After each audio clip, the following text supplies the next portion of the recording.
Hi, everybody. The question that caregivers are asking this week is, when should an elderly parent not live alone?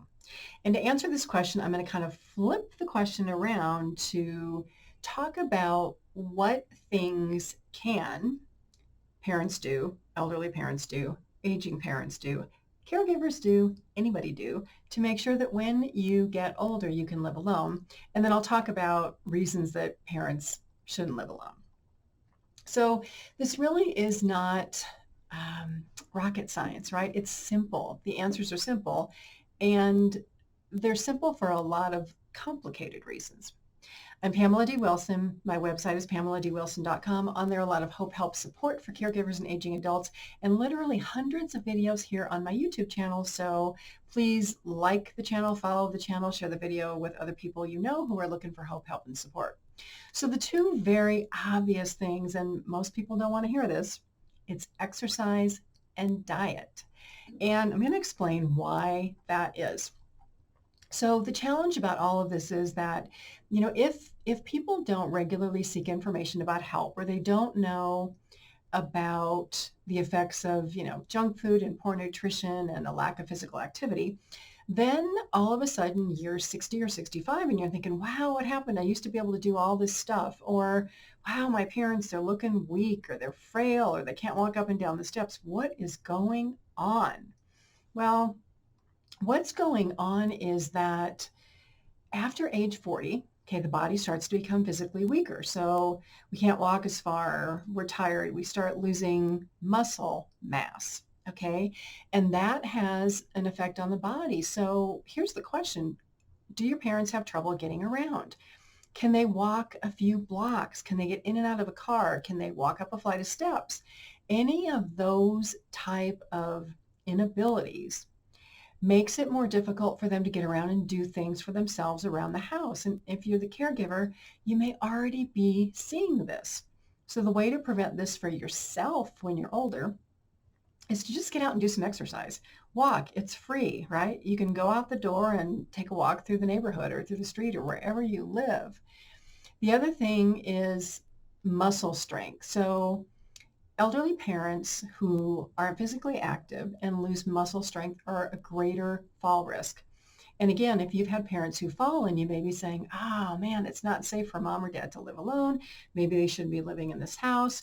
Well, if they can return to a state of physical activity and gain some muscle mass, maybe they can stay at home. And it doesn't matter how old you are when you start to exercise, whether you're 50 or 65 or 80, the body can become stronger. The other thing is nutrition. And this is kind of a tough one because, again, if you don't seek education about the fact that, fast food isn't all good for you, all the salt, all the sugar, all the foods that may taste really good are probably not the best for you, and learn how to cook differently or make foods differently so that they do taste good for you and you want to eat them, that has a huge effect on the body when we're older. So if you combine a lack of physical exercise and a lack of muscle strength, the body actually needs protein to be able to maintain muscle and have the energy to exercise. So if your elderly parents are tired all the time, these are really three simple things to look at. You cannot tell by looking at someone if they're malnutritioned. Somebody who weighs 300 pounds could be as malnutritioned as somebody who weighs 100 pounds. It's really what you're putting in your body and how all that works together. So poor nutrition for older people and a lack of exercise for older people results in a lot of health problems. So do your parents have heart disease, diabetes, arthritis, COPD, multiple sclerosis, dementia? The more health conditions someone has, the more likely it is that they are sedentary, that they sit around all day. They're not active. They have poor nutrition. A lot of these very simple things contribute to health when we are older. Even memory loss. And memory loss is a huge risk factor for whether parents should be able to stay at home and live at home, because eventually they become so forgetful that they're a safety risk. They forget to eat.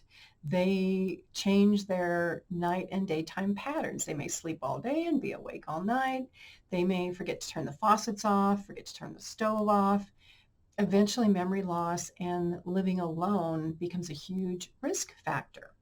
So the idea is that ways to know that if your parents are not safe at home, it would be look at their physical abilities. Can they do the things that they did today that they did 10 years ago or 20 years ago to the degree that they can do them? Do you feel like they're safe? Are they a fall risk? Um, can they go out and walk? Just the things that you're doing for them that they can no longer do for themselves. Look at that list and see what it is and see if that list is growing, either because you're taking over all the things that they could be doing, so you're not letting them be as active as they could be, or truly because they really can't do these things. That is really a great time to say, gosh, should our elderly parents be living home alone, or should we bring in caregivers, or should we look at a care home or some other type of support? And these are conversations that we can have no matter our age, right? Look at yourself. Are you physically active? Are your muscles strong? Are you getting good nutrition? If you're not, you're eventually going to become that person who needs care. And are you talking about that in your family? Are you talking to your kids and say, well, kids, I know I don't exercise and I eat junk food. And you know what? This means that I'm going to have a lot of health conditions when I'm old and you're going to need to take care of me. Seems crazy, right?